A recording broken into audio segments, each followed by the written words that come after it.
নমস্কার, স্পেশাল করেসপন্ডেন্সে আমার আজকের প্রতিবেদন বামপন্থা রাষ্ট্রের কাছে কি একটি ক্যান্সারের মতো। প্রথমেই আমি বলে রাখি যে আমার ব্যক্তিগত জীবন কোনোদিনই কোনো রাজনৈতিক ছত্রছায়ায় লালন পালন হয়নি।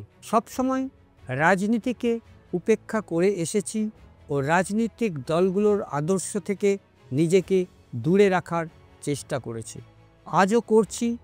সুতরাং আমার এই প্রতিবেদনের বিশ্লেষণকে কখনোই কোনো নির্দিষ্ট দলের একনিষ্ঠ কর্মী বা প্রশাসক হিসাবে ভেবে বসলে ভুল ভাবা হবে। এবার আসি এই প্রতিবেদনের কথায়। নিজে রাজনৈতিক দলের ছত্রছায়ায় পালিত না হলেও দীর্ঘ রাজনৈতিক বিশ্লেষকের ভূমিকায় অভিজ্ঞতা থাকার কারণে যতটুকু অভিজ্ঞতা অর্জন করতে পেরেছি তা থেকে আমার মনে হয়েছে ভারতের বামপন্থী মানুষদের নিয়ে একটি গবেষণা হওয়ার প্রয়োজন রয়েছে। গবেষণার মূল বিষয়টি ঠিক যতটা সহজভাবে বোঝা সম্ভব, বিষয়টিকে নিয়ে গবেষণা করে আবিষ্কারের মধ্যে দিয়ে সিদ্ধান্তে আসাটা কিন্তু ঠিক ততটাই কঠিন। দীর্ঘদিন ধরে বাম মনোভাবাপন্ন বহু মানুষের সাথে বিভিন্ন সময়ে মেলামেশা করা ও তাদের সাথে দীর্ঘ সম্পর্ক থাকার কারণে মাঝে মাঝে এক প্রকার গুলিয়ে ফেলি এই ভেবে যে এরা আসলে ঈশ্বরের দ্বারা সৃষ্টি হওয়া ঠিক কোন প্রকারের মনুষ্যজাত। জ্যোতি বসুর আমল থেকে শুরু করে বুদ্ধদেব ভট্টাচার্য হয়ে বর্তমানে কানাইয়া কুমার পর্যন্ত বাম আদর্শে বিশ্বাসী সবাইকে জেনেছি ও তাদের বোঝার চেষ্টা করেছি। যতবারই তাদের বোঝার চেষ্টা করেছি ততবারই আমার তিক্ত অভিজ্ঞতা তাদের প্রতি বেড়েছে বই কমেনি। বামপন্থী মানুষদের যদি রাজনীতির প্রেক্ষাপট থেকে সরিয়ে অন্য সাধারণ বিষয় নিয়ে কথা বলা যায় তাহলে স্পষ্টত দেখা যায় যে তাদের মতো সভ্য, ভদ্র অথবা শিক্ষিত মানুষ অন্যান্য কোনো রাজনৈতিক দলে বহু অংশেই নেই বললেই চলে। সাধারণ বামপন্থী যারা, অর্থাৎ বাম আদর্শে বিশ্বাসী সাধারণ মানুষ ও কিন্তু অন্য সাধারণ মানুষের চাইতে ব্যবহারের দিক দিয়ে একটু অন্যরকম।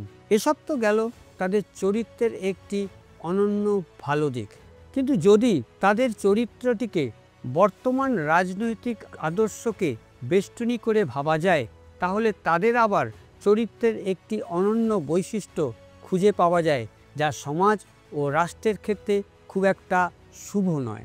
হঠাৎ করে মনে হতে পারে যে আমার চিন্তাভাবনায় বোধহয় 180 ডিগ্রি ঘুরে যাওয়ার মতো করে একটা তফাৎ ঘটে গেল। আসল তফাৎটা হলো এই, 180 ডিগ্রির মতোই সম্পূর্ণ বিপরীত দুটি চরিত্রের অধিকারী এইসব বামপন্থী মানুষজনেরা।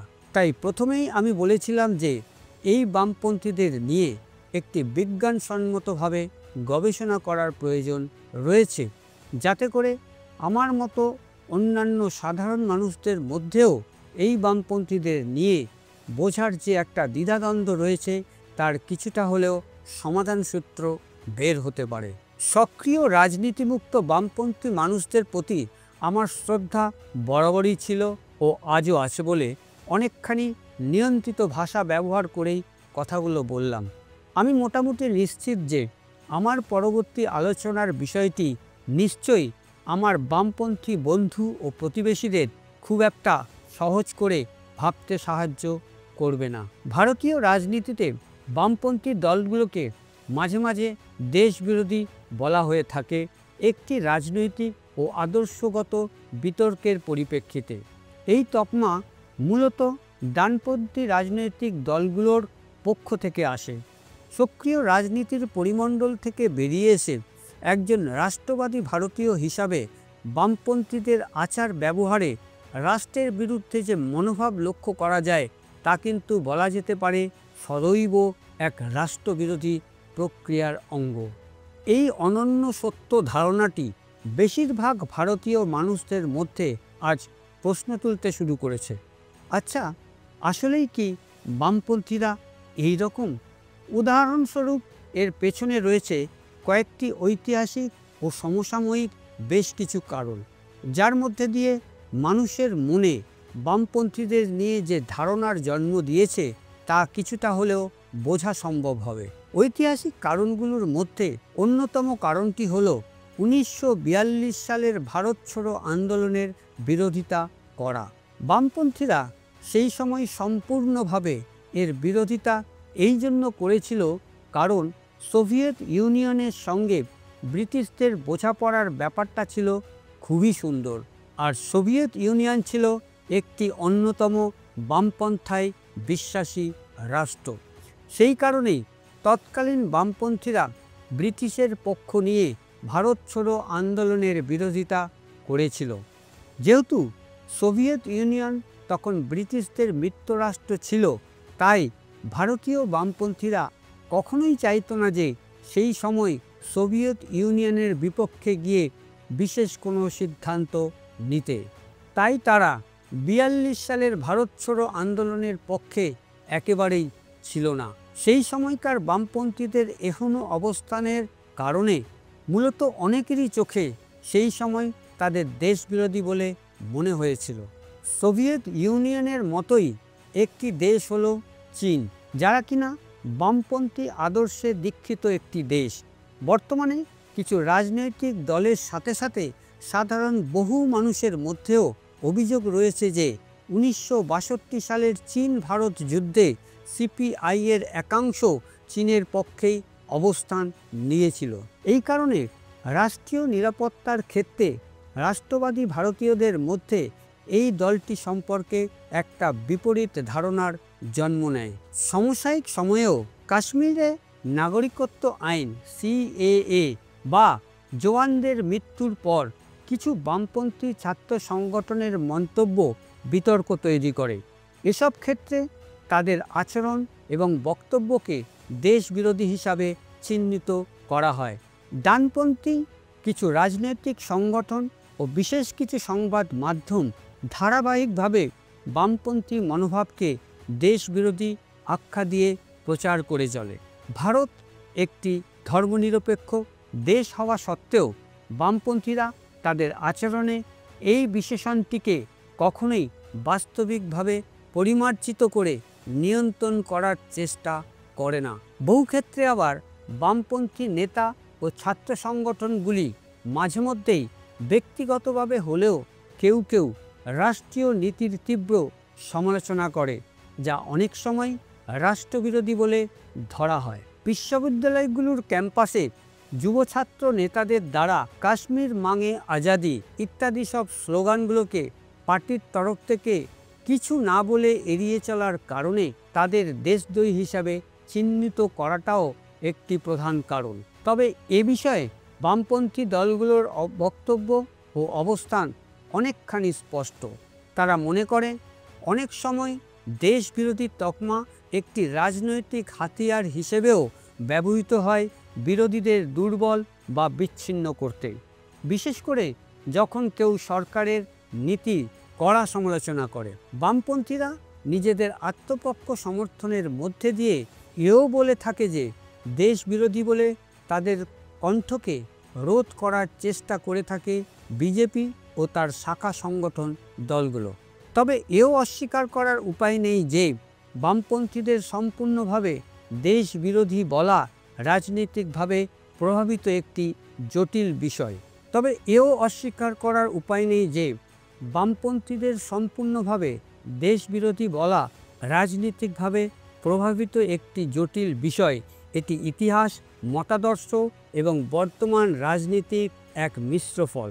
রাজনীতিকভাবে বামপন্থীদের সমর্থনে নিজেদের অস্তিত্বকে টিকিয়ে রাখার কিছু দল মনে করে সব বামপন্থী দল বা নেতা যে সত্যিই দেশবিরোধী এমনটা নয়, কারণ তারা গণতন্ত্র মেনে দেশের ভেতরে থেকে রাজনীতি করে, নির্বাচনে লড়ে এবং দেশের গণতন্ত্রেরই এক অংশ।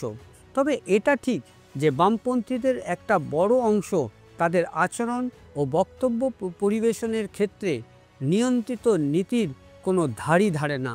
মনে করা হয় যে এই সব বহুবিধ কারণেই বামপন্থীদের আজ দেশবিরোধী দল বলে কাঠগড়ায় দাঁড় করানো হচ্ছে। এবার দেখে নেওয়া যাক বামপন্থীদের আসল আদর্শ কী এবং বর্তমানে ভারতীয় বামপন্থীরা ঠিক কতখানি তা মেনে চলে। সবার আগে জেনে নেওয়ার প্রয়োজন রয়েছে যে সোভিয়েত ইউনিয়ন নামক দেশটির ভিত্তি ছিল মার্ক্সবাদ লেনিনবাদে। আন্তর্জাতিক ক্ষেত্রে এটাই ছিল একটি বামপন্থী আদর্শ। এর মূল উপাদানগুলো হলো: ১. শ্রেণীহীন সমাজ প্রতিষ্ঠা করা। ২. উৎপাদনের উপকরণ রাষ্ট্রীয় মালিকানায় আনা।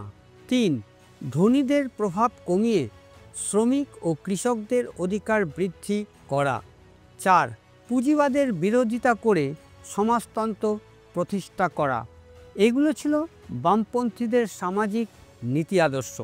বামপন্থীদের যে রাজনৈতিক নীতি বা আদর্শ ছিল সেই দিকটাও উল্লেখ করার প্রয়োজন রয়েছে। রাজনৈতিকভাবে সোভিয়েত ইউনিয়ন ছিল একটি একদলীয় সমাজতান্ত্রিক রাষ্ট্র, যেখানে কমিউনিস্ট পার্টি ছিল একমাত্র বৈধ দল। প্রতিটি নির্বাচনের ক্ষেত্রে জোরালোভাবে বিরোধী মত প্রকাশ করাটাই ছিল তাদের একমাত্র আদর্শ। অর্থনৈতিকভাবে কেন্দ্রীয় পরিকল্পিত অর্থনীতি অর্থাৎ প্ল্যান্ড ইকোনমি স্ট্রাকচারটিকে কখনোই বামপন্থীরা মেনে নিতে পারত না।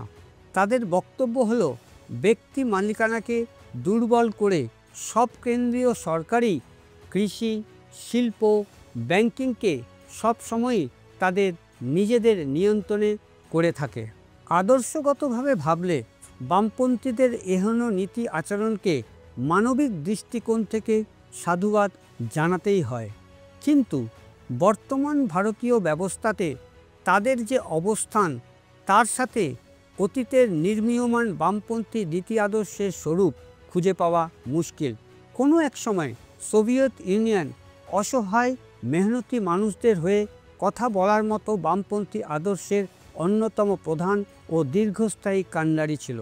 যদিও পরবর্তী সময়ে তাদের নীতিমালা ভয়ঙ্কর কঠোর ও একনায়কতান্ত্রিক হয়ে উঠেছিল, তবে সেই সময় রাজনীতিকরা মনে করত আদর্শগতভাবে এটিও নাকি ছিল স্পষ্টত বামপন্থী চিন্তাভাবনারই একটি অংশ। বর্তমানে ভারতীয় রাজনীতিক প্রেক্ষাপটে বামপন্থী দল ও তার পরিচালিত শাখা সংগঠনগুলিকে এখনই রাষ্ট্রের পক্ষে ক্যান্সারের তকমা দেওয়ার পক্ষে আমি অন্তত নই। সর্বভারতীয় এই বামপন্থী শাখা সংগঠনগুলিতে আজ মানবিকভাবে বহু নতুন প্রজন্মের ছেলে মেয়েদের দেখা যাচ্ছে। আশা করা যেতেই পারে বিগত 4 দশক ধরে বামপন্থীদের আচরণের মধ্যে দিয়ে যে দেশবিরোধী তকমা তাদের সংগঠনের উপর লেগে রয়েছে, তা এই প্রজন্মের নতুন ছেলে মেয়েরা দেশভক্তির মধ্যে দিয়ে তা অচিরেই মিটিয়ে দেওয়ার প্রয়াস করবেই। যদি তা না হয়, দুর্ভাগ্য রাষ্ট্রের, দুর্ভাগ্য অতীতের রচনা করা মহান বামপন্থী নেতাদের দেখা স্বপ্নাতীত আদর্শ। স্পেশাল করেসপন্ডেন্সে আজ এই পর্যন্ত। এমনই এক প্রতিবেদন নিয়ে আগামী সপ্তাহে হাজির হব। আমি রথীন্দ্র নারায়ণ সেনগুপ্ত। নমস্কার।